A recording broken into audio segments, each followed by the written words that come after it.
Tape www.suividécole-au-sénégal.com. À École au Sénégal, c'est facile, tu n'as qu'à te connecter. Tape École au Sénégal, les leçons sont beaucoup plus détaillées. Voilà, donc nous avons une série d'exercices. Dans le premier exercice, il s'agit donc de distinguer les attributs du sujet. Donc là, c'est un exercice de repérage. On va essayer de voir, n'est-ce pas, ces attributs du sujet. Dans le deuxième exercice, c'est des exercices de transformation. On va essayer de transformer donc les attributs du sujet, n'est-ce pas, on va essayer de transformer les groupes nominaux en attributs du sujet. Et dans l'exercice numéro 3 également, il va falloir distinguer adjectif qualificatif épithète et adjectif qualificatif attribut du sujet. Donc pour l'exercice numéro 1, on nous demande de distinguer les compléments et les attributs du sujet. D'abord, pour avoir un attribut du sujet, il faut un verbe d'état. Voilà donc l'indice qui va nous permettre de distinguer, n'est-ce pas, attribut du sujet et complément circonstanciel ou complément d'objet. Si nous prenons la première phrase, l'horloger semble un homme minutieux. Donc là, on se focalise sur le verbe. Sembler est un verbe d'état. Donc après un verbe d'état, on ne peut pas avoir de complément. Donc un homme minutieux, tout ce groupe nominal, n'est-ce pas, est attribut du sujet, l'horloger. Maintenant, si on demandait d'analyser minutieux, minutieux est un adjectif qualificatif et peut-être à homme. Mais le groupe nominal ici, un homme minutieux, n'est-ce pas, est attribut du sujet, horloger. L'horloger conseille un homme minutieux. Là, ce verbe-là n'est pas un verbe d'état, c'est un verbe d'action. Il conseille qui? Il conseille un homme minutieux. Là, vous avez un complément d'objet direct qui est relié, n'est-ce pas, directement à un verbe transitif. Conseiller quelqu'un. L'horloger conseille un homme minutieux. Le chirurgien opère un homme célèbre. Il opère qui? Un homme célèbre. Donc là, vous avez un complément d'objet direct parce que opérer n'est pas un verbe d'état. Le chirurgien est un homme célèbre. Là, vous avez un verbe d'état. Un homme célèbre, c'est un groupe nominal, n'est-ce pas, attribut du sujet. Attribut du sujet. Comme là également, c'est un groupe nominal, attribut du sujet. Pourquoi? Parce que nous avons un verbe d'état. Daouda passe pour un spécialiste en voiture.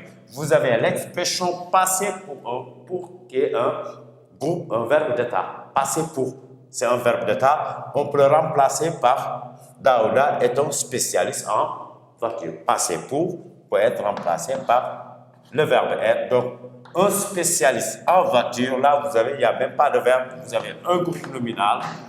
Il n'y a même pas d'adjectif ici, un groupe nominal prépositionnel qui est, n'est-ce pas, attribut du sujet à cause, n'est-ce pas, du verbe d'état, de l'expression passé pour. Le vieil homme devient une personnalité. Devenir étant un verbe d'état, nous avons, n'est-ce pas, un groupe nominal qui est ici. Vous avez groupe nominal, attribut du sujet. Voilà. Groupe nominal, attribut du sujet. Donc là, dans ce premier exercice, il faut se focaliser, n'est-ce pas, sur la nature du verbe, sur le type, la typologie du verbe, n'est-ce pas, pour essayer de voir les attributs du sujet. Donc, pour récapituler, on dira qu'on a un attribut du sujet quand on a un verbe d'état. Le verbe d'état n'accepte pas de complément d'objet direct. Dans l'exercice numéro 2, il va falloir transformer les groupes nominaux en attributs du sujet. Mon père, habile forgeron, est réputé dans toute la région. Habile forgeron, n'est-ce pas, on doit transformer ce groupe nominal habile forgeron en... Voilà les mots soulignés.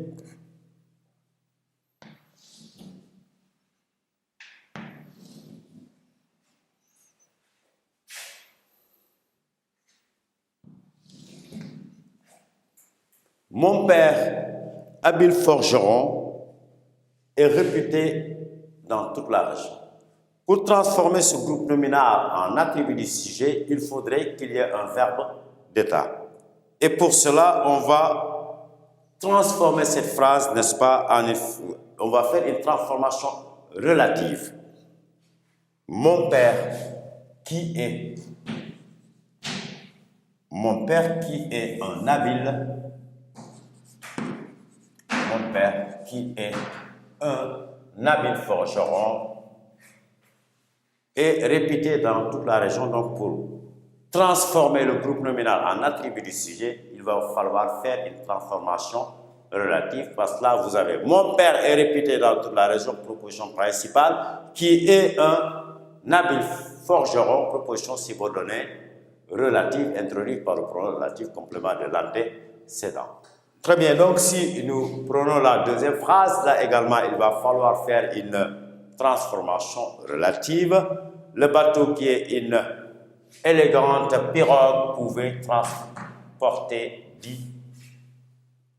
Donc, on a ici l'attribut du sujet, c'est une élégante pirogue devient attribut du sujet à cause de l'auxiliaire être. Cela veut dire qu'on ne peut pas avoir un attribut du sujet si on n'a pas un verbe d'état. C'est pourquoi on a procédé ici à une transformation relative pour, n'est-ce pas, transformer le groupe nominal, n'est-ce pas, en attribut du sujet. L'oiseau, un aigle pêcheur, l'oiseau qui est un aigle pêcheur, l'oiseau qui est un aigle pêcheur survolait la mer. Le sage, vieillard très digne, il y a une virgule ici, le sage, virgule, vieillard très digne enseignait aux enfants les coutumes ancestrales. Le sage qui est un vieillard très digne, donc à cause de l'auxiliaire être, on a transformé ce groupe nominal en attribut du sujet. L'enfant, une fillette de 10 ans, l'enfant qui est une fillette de 10 ans, n'est-ce pas, portait une robe en paille indigo. Donc là, cet exercice-là est fort intéressant, puisque il va falloir distinguer l'adjectif qualificatif épithète de l'adjectif qualificatif attribut du sujet. Et là, il y a la qualité, n'est-ce pas, la typologie du verbe qui nous intéresse. Parce que tous les verbes, ce n'est pas tous les verbes qui peuvent, n'est-ce pas, introduire un attribut du COD. Il faut, j'avais donné la liste, n'est-ce pas, des verbes introducteurs de l'attribut du COD. Il s'agit du verbe rendre, du verbe faire, du verbe juger, nommer, élire, etc. Ou bien un verbe qui a un de ces sens-là. Il estime beaucoup ce garçon intelligent.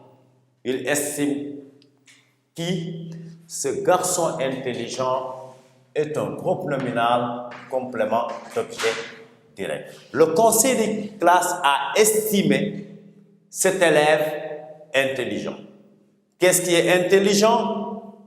Ce n'est pas le conseil de classe, mais il a estimé que cet élève-là est intelligent. Vous avez donc attribut du COD. Intelligent ici est attribut du COD. Le COD, c'est quoi? Le conseil de classe a estimé qui? Cet élève.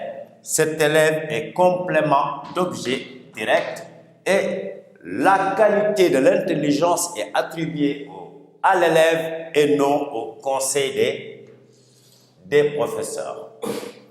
On a jugé un redoutable criminel. On a jugé qui? Un redoutable criminel. Il est déjà redoutable. On ne lui a pas attribué la qualité, cette qualité, mais il l'est déjà. Là, vous avez redoutable criminel. Redoutable, n'est-ce pas? Il est épithète à criminel. Là, vous avez tout ça qui est COD, mais intelligent et épithète parce qu'il fallait distinguer l'adjectif épithète à l'adjectif attribut. On a jugé un redoutable criminel. On juge généralement un criminel redoutable. Qui est redoutable? Ce n'est pas un, mais c'est le redoutable ici et attribut du COD. On juge généralement qui? Un criminel. qui est redoutable, cette qualité-là est attribuée au complément d'objet direct et non au sujet. Là, vous avez le COD. On juge généralement qui? Un criminel. Et ce criminel-là, il est redoutable.